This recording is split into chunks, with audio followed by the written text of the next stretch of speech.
Всем привет, это канал Готовить Просто и я, Ольга Матвей. Сегодня будем готовить рождественский кекс или рождественский пирог, но я называю рождественский кекс.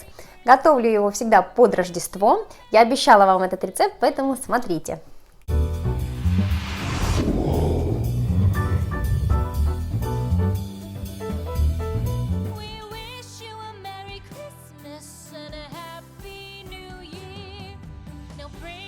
Нам понадобится мягкое сливочное масло, сахар. У меня здесь коричневый сахар, но можно заменить на обычный сахар. Не обязательно брать коричневый, просто с коричневым вкуснее. И так было в рецепте, когда я его нашла. Значит, пол чайной ложки разрыхлителя и немного ванильного сахара можно заменить на обычную ваниль. Мука самая обычная, 5 яиц комнатной температуры, орехи и сухофрукты. Всего вместе орехов и сухофруктов по норме должно быть килограмм, вот все вместе. Но здесь у меня сегодня 850 грамм, и это не страшно. Если чуть-чуть больше-меньше, вот так вот 100-150 грамм варьируется, это не страшно. Когда-то очень давно, лет 7-8 назад, я нашла его в интернете. Он очень вкусный, очень удачный рецепт, поэтому я его сохранила и пеку теперь каждый год. Самая, конечно, дорогая часть в этом всем рецепте – это сухофрукты и орехи. Они тянут самую большую часть денег. Но сухофрукты и орехи можно заменить просто, например, на обычный изюм с орехами. Сухофрукты нужно помыть, запаривать кипятком их не нужно. Сейчас я помою и буду нарезать. Я режу как? Так как у меня здесь изюм есть, я отталкиваюсь от изюма. Вот изюм у меня, видите, такой крупноватый в этот раз. Значит, я буду резать приблизительно точно так же, такого размера, как изюм. Вот смотрите, это значит, что вот так где-то. Но вы можете и мельче порезать, то есть, тут, знаете, нет такого, что вот крупно порезали или мелко порезали, от этого изменится вкус. Нет, порежьте, как вам нравится, полосочками, квадратиками я режу, отталкиваюсь от изюма.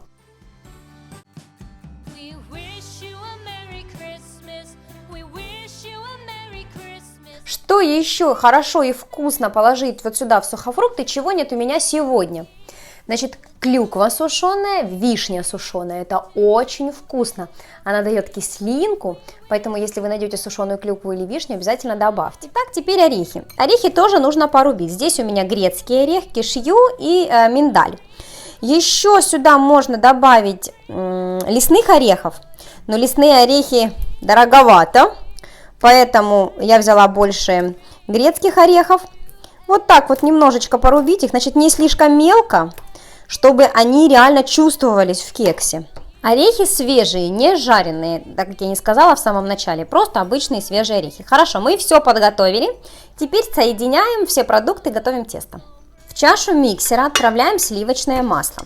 Значит, если стационарной вот такой машинки нет, используйте обычный ручной миксер. Начинаем взбивать масло на средней скорости в течение 3-4 минут. Открываем миксер, отправляем сюда сразу весь сахар и сразу же я отправляю ванильный сахар. Вот так. Можно обычную ванильку, только ванильки совсем чуть-чуть, чтобы не горчило. Теперь так, не на быстрой скорости, наверное, на средней, может быть, чуть-чуть быстрее, чем средняя. Взбиваем в течение 4-5 минут, так долго. Следующее, засыпаем муку и сразу следом за мукой засыпаем разрыхлитель. Теперь начинаем смешивать на медленной скорости, чтобы мука не разлетелась. Вот так. Как только начало все смешиваться, мы берем яйца. Не выключаем миксер, на медленной скорости вбиваем сюда по одному яйцу. Когда одно яйцо вмешалось, чуть-чуть увеличиваем скорость, добавляем следующее яйцо. Так, посмотрите, все смешалось. Убираем венчик, он нам больше не понадобится. Теперь сюда в тесто засыпаем орехи и сухофрукты. Все хорошо перемешиваем.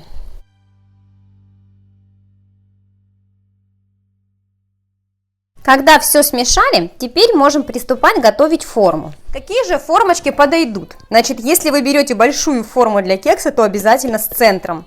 Иначе он у вас не пропечется. У меня есть вот такие вот круглые формочки. Я, наверное, буду печь сегодня вот в этой форме. Но можно печь, видите, у меня такой замок красивый есть. Я пекла в него всего лишь пару раз. Но очень красиво получается. Просто сюда нужно двойную норму теста.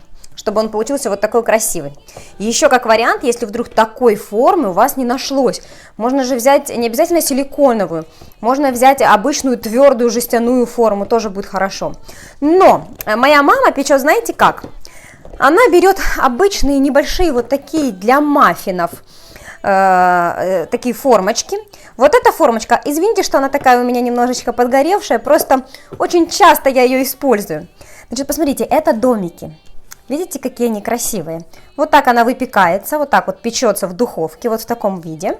И потом, когда вынимаются домики, сверху присыпаешь сахарной пудрой, и такие домики в снегу получаются. В итоге получаются такие порционные небольшие кексики, очень удобно.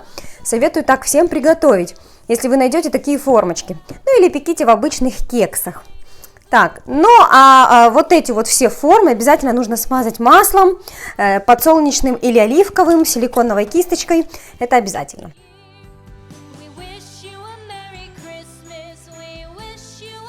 Еще хочу сказать, что время для выпечки просто вот таких маленьких маффинов, кексиков, они быстрее пекутся, чем вот такие большие кексы. Это тоже учитывайте, сколько есть у вас времени. Если вам нужно побыстрее, то пеките вот в таких формочках, оно гораздо быстрее испечется. Перекладываем тесто в форму.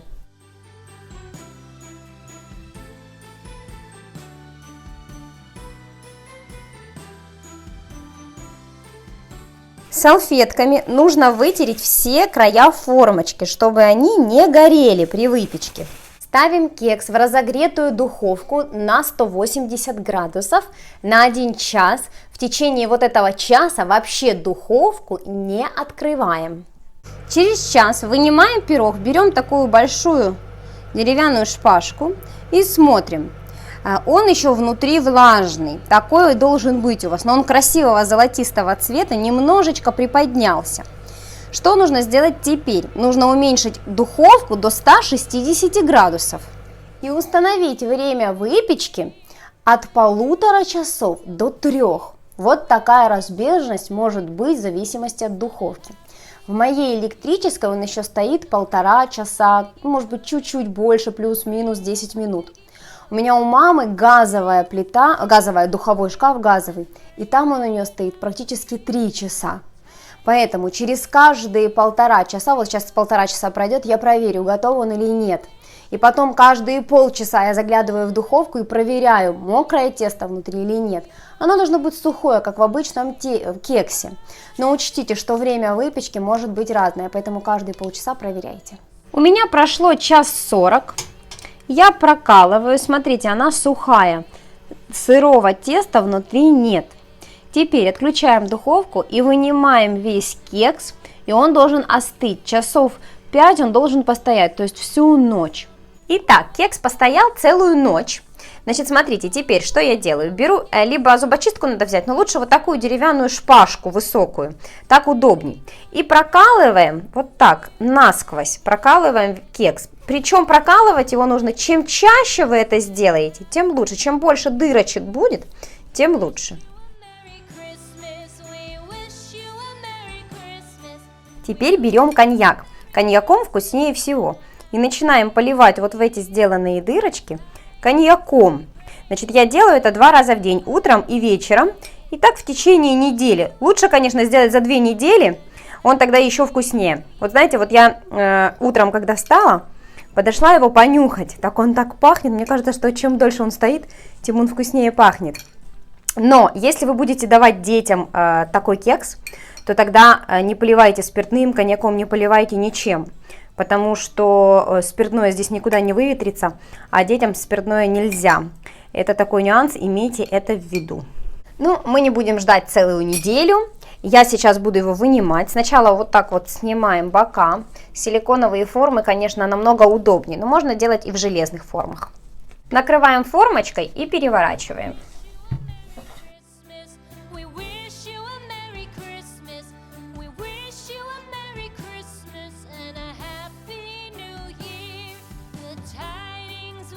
Когда выняли из формы, я всегда срезаю вот этот вот низ, чтобы он ровно стоял. Значит, вот так вот просто ножом срезать. Теперь сверху украшаем сахарной пудрой. И теперь отрежем. Итак, долгожданный кусок кекса. Мой Дима тут с утра ходит, облизывается, потому что пахнет ему вкусно.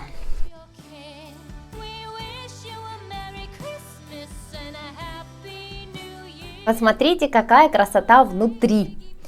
Очень красиво выглядит, пахнет шикарно, очень вкусно с клюквой, если внутри будет клюква, или просто подать со свежей клюквой, с сахаром перемолотой, это очень вкусно, с горячим чаем или с каким-то вкусным напитком, в общем, это вкуснота. Посмотрите на большой кекс, который вот разрезанный здесь у меня, вот так выглядит в разрезе, очень нарядно, очень, так знаете, по-рождественски, уже хочется такой лакомый кусочек.